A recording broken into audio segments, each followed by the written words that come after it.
ओम श्री वेद पुरुषाय नमः। नमस्कार। क्लास नंबर 228 श्रीमद् भगवद गीता जी शंकराचार्य जी के भाष्य के अनुसार आरंभ किया जाता है। ओम श्री सीता रामचंद्राभ्याम नमः। नमो गुरुभ्यः। अथ काल देवता श्री संवत् 2081 श्रावण शुक्ल पक्षः दशमी गुरुवारः ज्येष्ठा नक्षत्रम दक्षिणायनम वर्षा ऋतुः। ओम तत्सत्। श्री शंकराचार्याय गुरवे नमः। वेदा विनाशिनं नित्यं य एनं अजमव्ययं कथं स पुरुषः पार्थ कंघातयति हन्तिकम्। अध्याय नंबर 2 श्लोक नंबर 21 और पुस्तक है श्रीमद् भगवद गीता जी, गीता प्रेस, गोरखपुर, और बुक नंबर 10 शंकराचार्य जी के भाष्य वाली पुस्तक। अच्छा जी, तो कल हमने महाभारत जी में से इंद्र जो पक्षी रूप थे और उनका ब्राह्मण बालकों के साथ संवाद देखा, जिसमें इंद्र भगवान ने उनको वापस गृहस्थ आश्रम में जाने के लिए कहा और संन्यास आश्रम में से लौट जाने को कहा। ठीक है, तो ये एक बहुत बड़ी चीज़ है कि इस प्रकार जो आगे जाने की व्यक्ति के अंदर इच्छा रहती है, तो उसको उन्होंने कहा कि वो कितना गलत है कि गृहस्थ आश्रम में पहले पको और फिर आप पकने के बाद संन्यास आश्रम में जाओ। और वही हमारा भगवत गीता में विषय चल रहा है कि सर्व कर्म संन्यास का अधिकार किसका है। तो इंद्र भगवान ने वहाँ उनको बताया कि आपका सर्व कर्म संन्यास में अधिकार नहीं है, आपका कर्म ग्रहण में अधिकार है। पहले आप कर्म, वैदिक कर्म को करो, उसको करने के बाद पकेंगे, तब संन्यास की बारी आएगी। ठीक है, तो वो जो कल का हमने किया उसकी थोड़ी रिवीजन करते हैं। क्या क्या उसमें बहुत से रत्न थे उनको देखते हैं। ठीक है, कोई भी कार्य किया जाए, ये नहीं जल्दी जल्दी, यहीं पर भी जल्दी जल्दी में हम आगे बढ़ो करते रहते हैं। तो इस प्रकार सरस्वती जी को मान देना चाहिए। तो क्या कहा इंद्र भगवान ने उनको कहा, सबसे पहले हमें ये दिखाया गया कि वो जो ब्राह्मण बालक थे जो सब कुलीन थे, उनके कुलों में हमेशा से वेद अध्ययन आदि सब कुछ होता रहा था, लेकिन फिर भी सब कुछ होने पर भी उन्होंने अपने कुटुंब को, अपने स्वधर्म को त्याग दिया और सन्यासी बन गए। तो क्यों ऐसा उन्होंने किया? क्योंकि धर्मोयम, क्योंकि वो ऐसा सोचते थे कि यही धर्म है। ये जो बात है कि सोचना कि यही धर्म है, अज्ञान। व्यक्ति को धर्म का ज्ञान ही नहीं होता, इसलिए वो अधर्म को पकड़ लेता है धर्म समझते हुए। तो इसलिए हमें सावधान रहना है कि जिसको हम धर्म समझ रहे हैं, क्या वो वास्तव में धर्म है। ये कि अपने धर्म की परिभाषा को हमें सदा चेक करना चाहिए। कैसे चेक करेंगे? हमारे पास केवल एक ही उपाय है और वो है राम जी की शरण।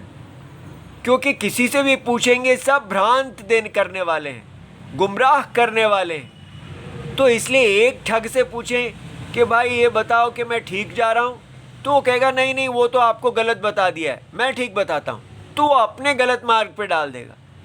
तो इसलिए राम जी अंतरात्मा हमें कभी नहीं ठगेंगे। आपको कहते हैं कि जब ये बात हमको पता चली कि स्वयं राम जी ही गुरु जी हैं, जीवन बदल गया। नहीं तो सोचते थे कि कभी किसी गुरु जी के पास जाना है, कभी किसी के पास जाना है, और सत्य का निर्णय तो कैसे हो सकता है। लेकिन जब हमको ये बात पता चली कि जो गायत्री मंत्र में कहा जा रहा है कि हमारी धी का प्रचोदन करने वाले, हमारी बुद्धि, हमारी वाणी, हमारे कर्मों का प्रचोदन करने वाले, प्रेरणा करने वाले हमारे गुरुजी सर्वंतर आत्मा अंदर ही बैठे हैं। और इसलिए अर्जुन का रथ के सारथी श्री कृष्ण वो ही हमको बताएंगे कि धर्म की परिभाषा क्या है। वो ही हमारे इस रथ को धर्म मार्ग में लेके जाएंगे। हमारा काम है पार्थ धनुर्धर बनना, जो वो आज्ञा देंगे उसके अनुसार चलना। तो इसलिए ये जो आपको बताया जा रहा है कि आपको राम जी से अंतरात्मा से जुड़ना है, ठीक है। अगर नहीं जुड़ेंगे और कितने भी वैदिक कर्म आदि कर भी लें, वो सब विफल होंगे, क्योंकि वो फिर हम अपने अहंकार से ही कर रहे हैं। इसलिए मूल चीज जो बताया जा रहा है, धर्म का मतलब क्या होता है? धर्म माने सत्यम, जो अंदर बैठे हमारे जिस जगत के सत्यम है, उस सत्य के अंदर प्रतिष्ठित होके कार्य करना, यज्ञ का वर्धन करना। कौन सा यज्ञ? जो सत्य का माया वपु है। ये सारा जगत मायावी भगवान का माया शरीर है। उस माया शरीर, यज्ञ रूप शरीर को कौन चलाएगा? आत्मा चलाएंगे। ये समझिए जैसे कितना बड़ा महावृक्ष होता है, उस सारे वृक्ष में अरबों पत्ते होते हैं, डाल होती है, फल होती है, तना होता है, क्या क्या नहीं होता। लेकिन सारे वृक्ष को धिया नहा प्रचोदयात, कौन है जो सारे धी के हर पत्ते को धर्म बताता है, जिसकी आज्ञा के अधीन पूरे वृक्ष का संचालन होता है? तो वो वृक्ष की अंतरात्मा है। इसी प्रकार हमारे सारे विश्व को यज्ञ पुरुष जो हैं वो धर्म का ज्ञान देते हैं। इसलिए हमको यज्ञ पुरुष की शरण लेनी है। अंतरात्मा जो यज्ञ पुरुष हैं वो हमको उनको कहना है कि हे राम जी, आप मेरे गुरुजी हैं और आप मेरा मार्गदर्शन कीजिए, मैं धर्म से पतित हो गया हूं। तो ये लोग धर्म से पतित थे और इनको यज्ञ पुरुष ने ही भगवान इंद्र बन के बताया। इसलिए हमको ये बात समझनी है कि अगर जैसे इंद्र भगवान इनके लिए आए थे, वैसे ही भगवान हमारे लिए भी आएंगे, आ रहे हैं, ये आए हुए हैं। ये भगवत गीता जो चल रही है, ये साक्षात भगवान की अनुकंपा है, जो हमें कह रही है कि मेरी बात सुनो, अंतरात्मा की बात सुनो। भगवान की दया अनुकंपा सदा रहती है। जब भी हम भगवान की तरफ थोड़ा सा भी उनको रास्ता देंगे तो वो हमें धर्म में डाल देंगे। क्यों? क्योंकि वो अपने आप को हमसे भिन्न नहीं देखते। ये सारा जगत में परमात्मा ही हैं जो ये धर्म करने वाले और धर्म से गिरने वाले। रावण और राम सब परमात्मा का ही रूप है। इसलिए जगत की आत्मा सबको अपना ही रूप से देखती है। इसलिए प्रेम, भगवान का प्रेम सबसे ऊंचा है और हमारा भगवान के प्रति प्रेम अपने प्रति, आत्मा के प्रति ही प्रेम है। इसलिए ये बाइबल कुरान जैसा नहीं है कि अगर नहीं किया तो डंडा पड़ेगा, ठीक है। वो सब उसने हमारे संस्कार ही खराब कर दिए हैं, ठीक है। ये आत्मा का आत्मा से प्रेम है। तो इस प्रेम से आपको सब कुछ गाइडेंस मिलेगी।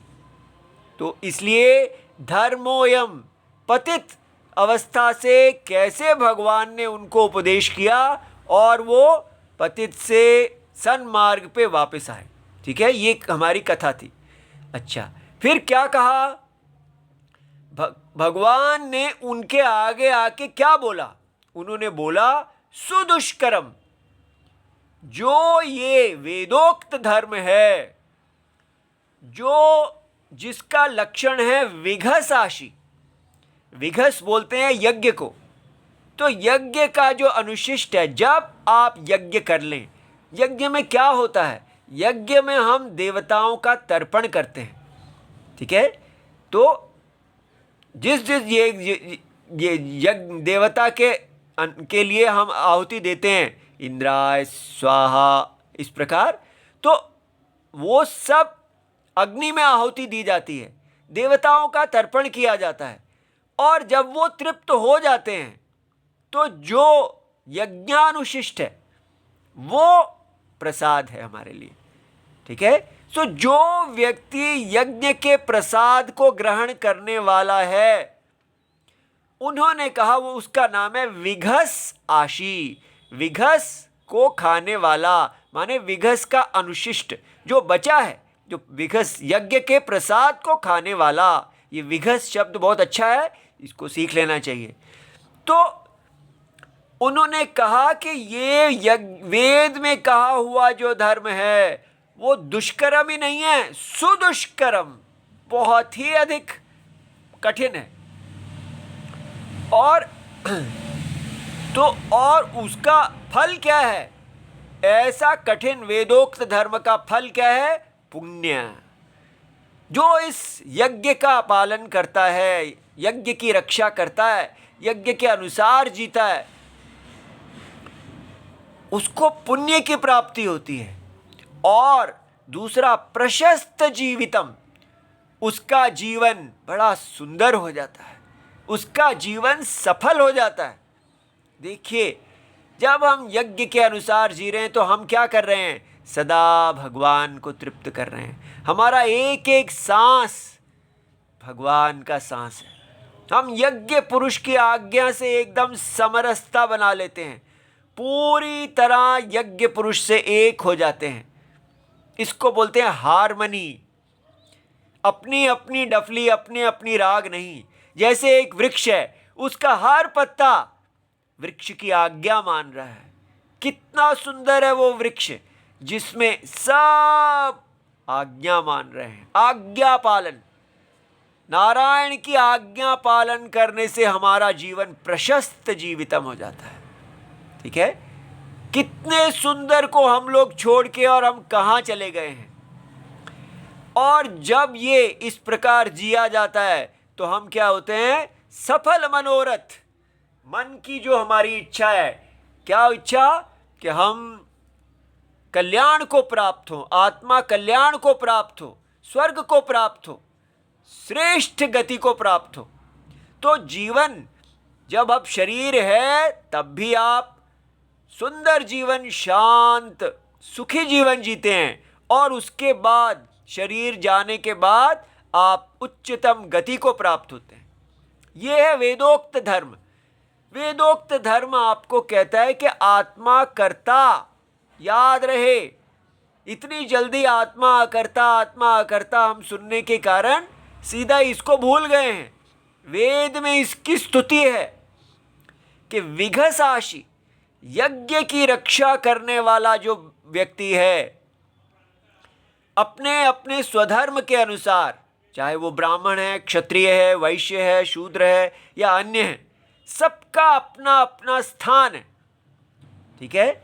और अगर इस वर्णों से बाहर भी है, जैसे गुह थे, अब गुह तो वर्णाश्रम के अंदर नहीं थे, लेकिन राम जी ने जाके उनको गले लगाया।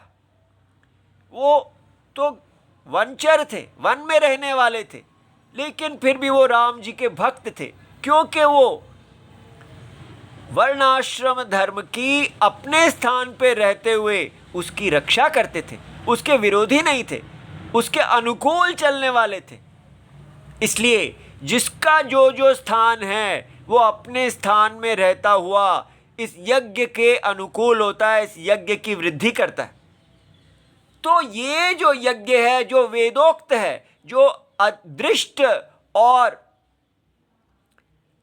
अनुमान, दृष्ट और अनुमान प्रमाण से नहीं जाना जाता, जो केवल वेद से जाना जाता है, ठीक है, वो बहुत कठिन है, दुष्कर है।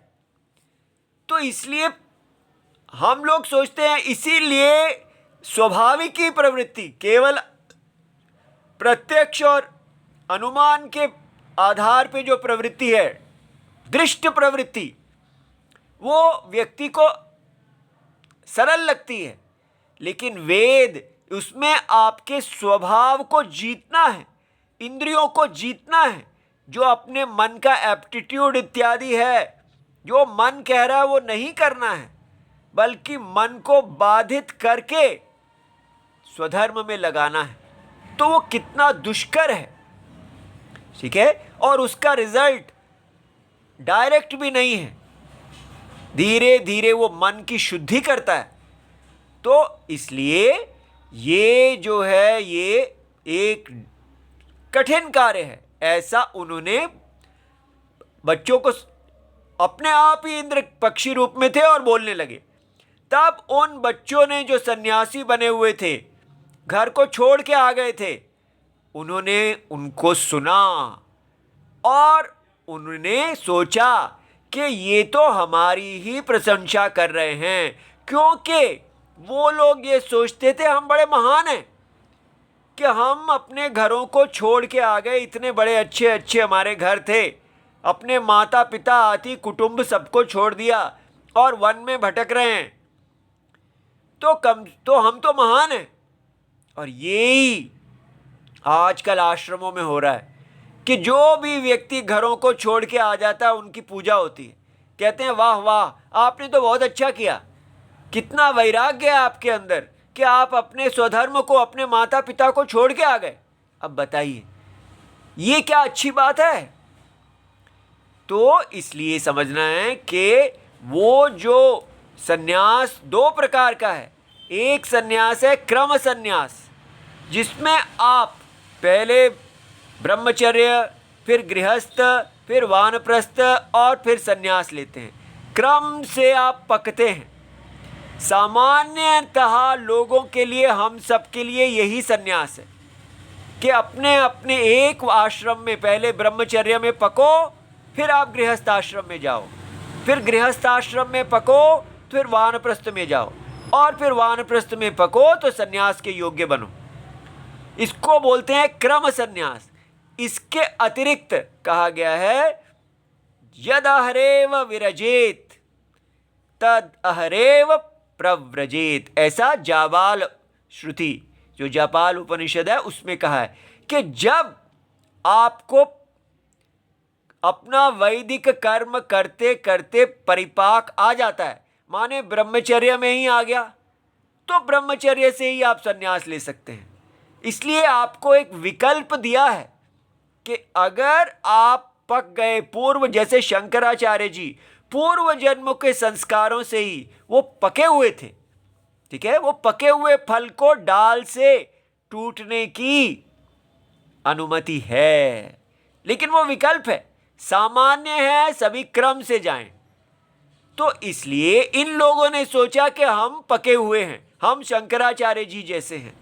सब लोग आजकल अपने आप को जन्म से ही शंकराचार्य जी समझ रहे हैं, ऐसा नहीं समझना चाहिए, ठीक है, अपने आप को बल्कि रोकना चाहिए।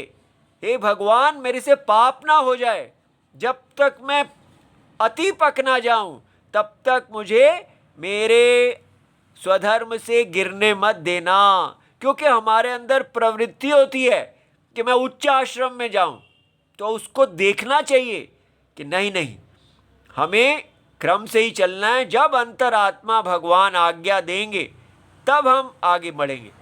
इसलिए क्रम सन्यास या उसका विकल्प, कि आप ब्रह्मचर्य से सन्यास ले लें, गृहस्थ से सन्यास ले लें और आगे का ऑप्शन को छोड़ दें, ठीक है। तो ये जो आजकल सामान्य सन्यास को छोड़ के केवल वो ऑप्शन विकल्प वाला सन्यास पकड़ लिया है, वो इसलिए नहीं है कि हम सब पके हुए हैं, वो इसलिए क्योंकि हमारे अंदर इतना काम है। सन्यासी बनना जो है, ये लोग बच्चे तो कम से कम वन में चले गए, आजकल के लोग वन में नहीं जाते, वो बड़े बड़े आश्रम और गुरुजी लोगों के पास चले जाते हैं और वहाँ जाके वो उन्हीं के एक सिस्टम के अंदर चले जाते हैं, वहाँ जाके बड़े बड़े गुरु बनते हैं, विदेश जाते हैं, कहाँ कहाँ जाते हैं। इसलिए वो तो बिल्कुल ही पतित हैं। तो इसलिए उनको इंद्र भगवान ने कहा कि आपकी प्रवृत्ति तो स्वाभाविक ही प्रवृत्ति है, आप वैदिक प्रवृत्ति के संन्यास को नहीं जानते, आप उच्छिष्ट भोजी हैं, आप मैला खाने वाले मंद बुद्धि हैं। यही आजकल के सभी लोगों को मिलना चाहिए। जो उपदेश उनको मिला हम उससे भी ज़्यादा हैं। क्यों इसको मैला क्यों कहा उन्होंने? क्योंकि जो भी अन्न यज्ञ में भगवान को अर्पित नहीं किया जाता और बिना अर्पित किए ही उसको शरीर की तुष्टि के लिए खा लिया जाता है तो वो पाप होता है, वो मैला होता है। भगवान जब उसको भोग लगाते हैं देवताओं को, जो अन्न, वो अन्न सब देवताओं का अन्न है। जब हम देवताओं का अन्न चोरी कर लेते हैं, ठीक है, तो वो हम यज्ञस्तेन कहलाते हैं, चोर कहलाते हैं। इसलिए समझिए कि शुद्ध अन्न वही है जो विघसाशी खाते हैं। अर्थात जब आप भगवान को अर्पण करें, उनके द्वारा भोजन जो स्वीकार कर लिया गया वो अब पाप रहित होता है, वो शुद्ध है। इसलिए उन्होंने उनकी निंदा की। तब जब उन्होंने कहा कि आप भगवान आप हमें उपदेश कीजिए, तब देखिए इंद्र भगवान ने कहा माम न अभिशंकध्वम, आप मेरे पे शंका नहीं करना, तभी मैं आपका उपदेश करूंगा। तो ये बहुत इंपॉर्टेंट है। वेद एक प्रमाण है। यदि आप उस पर शंका ही करते रहेंगे, शंका क्या होती है? जैसे आंखें, क्या आंखें दिखाती हैं? क्या आंखें सत्य दिखाती हैं? क्या आयुष प्रमाण है? तो आप प्रमाण पे कैसे शंका कर सकते हैं? प्रमाण को कहते हैं प्रमाण। आत्मा के विषय में वेद प्रमाण है। अब आत्मा जो जिस धर्म के पालन से वो अविद्या में अनेक शरीरों को प्राप्त करता है, शरीरांतर प्राप्ति, लोकांतर प्राप्ति, ये विषय केवल वेद का है। इसको आपके प्रत्यक्ष प्रमाण नहीं बता सकते। आप इस पे शंका कैसे कर सकते हैं? आप केवल ये कह सकते हैं कि हाँ आप मुझे बताइए, क्योंकि और ये कहीं से नहीं जाना जा सकता। लेकिन अगर आप कहें ये सारा झूठ हो, ये आत्मा तो है ना, आप आत्मा हैं, आप समझ रहे हैं, तो इसलिए ये बात पूरी न्याय के अनुसार है। इसलिए व्यक्ति देखता है कि हाँ देह है और देह का देही है, और देह जो है वो देह का स्वभाव अलग है, देही का स्वभाव अलग है, और ये देही आत्मा है। इस प्रकार अपने अनुभव में हम देही आत्मा आदि का विचार करते हैं। इसलिए वेद जो कुछ भी कहते हैं वो विचार सिद्ध है, इसलिए शंका नहीं करना चाहिए। और भगवत गीता में भी कहा है कि जो भी व्यक्ति वेद प्रमाण के ऊपर ही शंका करता है वो सारे कल्याण से गिर जाता है, क्योंकि वो धर्म का पालन कभी करेगा ही नहीं। फिर उसके बाद क्या बताया इंद्रदेव जी ने? ब्राह्मणों द्विपदाम वराहा। उन्होंने कहा गाय, प्राणियों में 4 पैरों वालों में गाय श्रेष्ठ है, और धातुओं में सोना श्रेष्ठ है, और शब्द में मंत्र श्रेष्ठ है, और 2 पैरों वालों में ब्राह्मण श्रेष्ठ है। अब ये जो स्तुति है ये कोई खुशामत नहीं है, ये वेद के उन्होंने अपने कर्मों से ब्राह्मणत्व प्राप्त किया है। तो ये कहा जा रहा है, ब्राह्मण को बताया जा रहा है कि आपका जो आपने पाया है उसमें कितना बड़ा दायित्व है। आप अपने ब्राह्मण धर्म को ना छोड़िए, क्योंकि ये उपदेश ब्राह्मणों के लिए था। इसलिए तो ब्राह्मण, अगर जैसे हमारा सिर श्रेष्ठ है, तो सिर को बताया जा रहा है कि आपके पास कितना बड़ा भाग्य है और कितना बड़ा दायित्व है। आप अपने स्वधर्म को छोड़ देंगे तो सारा का सारा शरीर ही गिर जाएगा। इसलिए ब्राह्मणों का जो धर्म है वो बहुत महत्वपूर्ण है, उसकी वैल्यू बताई जा रही है कि ब्राह्मण द्विपदाम वराह। फिर उसके बाद क्या बताया गया? उन्होंने षोडश संस्कारों के बारे में बताया कि जीवन में जन्म आपका गर्भाधान से लेके मृत्यु तक 16 संस्कार हैं। तो अगर आप इन 16 संस्कारों को ही छोड़ देंगे, ठीक है, तो आप फिर किस प्रकार शुद्ध होंगे? ठीक है, तो ये संस्कार बहुत महत्वपूर्ण है और ये सब मंत्र युक्त हैं। कैसे मंत्र जो है वो कार्य को सिद्ध करता है। फिर वैदिक कर्म में उन्होंने कहा कि वैदिक कर्म में मुख्यतः नित्य कर्मों की बात हो रही थी यहां पर। ठीक है, कि जैसे षोडश कर्म जो है उनको करना ही करना है, नैमित्तिक कर्म है, वो आपका विकल्प नहीं है। इसी प्रकार वैदिक कर्मों में नित्य कर्मों की स्तुति है। यहां पर काम्य कर्म की जिसकी स्तुति नहीं है। जो कर्म सबको करने हैं, वर्ण आश्रम धर्म, सबको अपने अपने वर्ण का धर्म नित्य है, इसमें कोई विकल्प नहीं है। ये वैदिक यज्ञ स्वर्गम है, क्योंकि नित्य कर्मों का कोई फल नहीं दिया होता, इसलिए उनको काम्य नहीं कहते।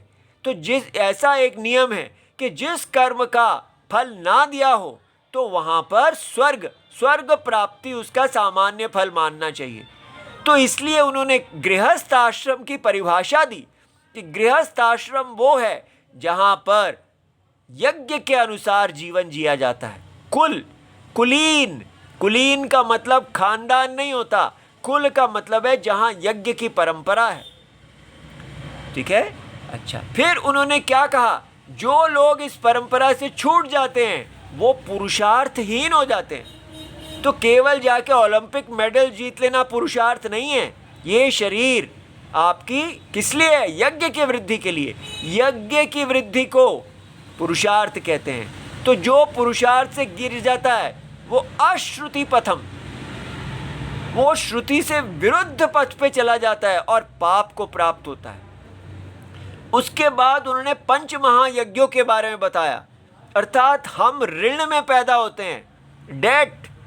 अगर अपना ऋण ही नहीं चुकाएंगे तो फिर हम कितना पाप प्राप्त करेंगे।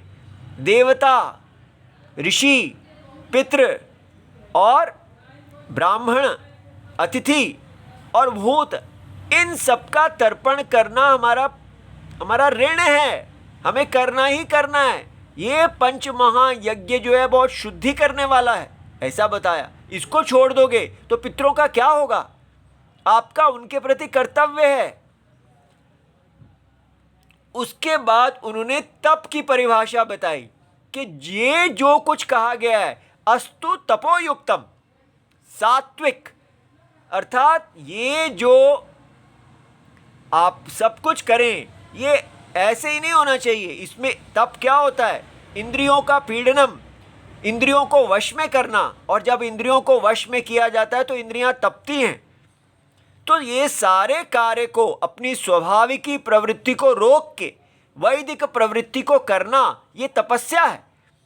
इसलिए उन्होंने बताया कि गृहस्थ आश्रम जो है वो तपस्या का आश्रम है, उसको भोग आश्रम नहीं समझना चाहिए। फिर उन्होंने कहा विघसाशी कौन होता है? विघसाशी वो है जो गृह का स्वामी अपने पूरे कुटुंब को भोजन कराता है, अपने अतिथियों को सबको कराता है, और सबके बाद वो स्वयं तृप्त होते हैं। ठीक है, तो इसलिए बस आके डाइनिंग टेबल पे बैठ गए और खाने लगे, ये सब हमारे यहाँ ऐसा नहीं है। तो जो गृह स्वामी है वो अपनी इंद्रियों को इतने वश में करेंगे कि पहले जो उनके ऊपर आश्रित हैं उनको भोजन कराएंगे, उसके बाद जो बचेगा वो खाएंगे। ये विघसाशी है। फिर स्वधर्म परायणता के बारे में उन्होंने बताया कि जो व्यक्ति स्वधर्म परायण है ये सुव्रत है, व्रत है, सत्यवादी, और ऐसा व्यक्ति लोक का गुरु हो जाता है। अनुपस्कृत माने संदेह रहित हो जाता है, क्योंकि ये नित्य कर्मों का फल है। उसको वो मुमुक्षु तो उसको प्राप्त हो जाता है, और वो नित्य कर्म ही उसका कर्मयोग बन जाता है, क्योंकि नित्य कर्म में कोई फल नहीं है। तो अपने आप ही वेद ने ऐसे बनाया कि नित्य कर्म करता करता वो अकर्ता आत्मा के लिए तैयार हो जाता है। और विमत्सरः, उसमें किसी के प्रति ईर्ष्या ही नहीं है, उसको अपना कर्म करना है, कोई कंपटीशन नहीं। कोई आगे बढ़ रहा है, पीछे बढ़ रहा है, कोई मतलब ही नहीं है। बस कोई मत्सरा नहीं, कोई ईर्ष्या नहीं, स्वर्ग लोक प्राप्ति। ये जो है, ये कहा गया है वैदिक धर्म हमारा जो पहला है। इसको हम करते करते अकर्ता आत्मा के लिए शुद्ध होते हैं। इसकी स्तुति है। ये इस जितने भी लोगों की पूजा हुई है वो ये हैं। इसको हल्का नहीं लेना। ये ब्रह्म विद्या का साधन है अगर कर्मयोग बुद्धि से किया जाए। ठीक है, तो इति सर्वम शिवम। ओम नमो भगवते वासुदेवाय। प्रणाम।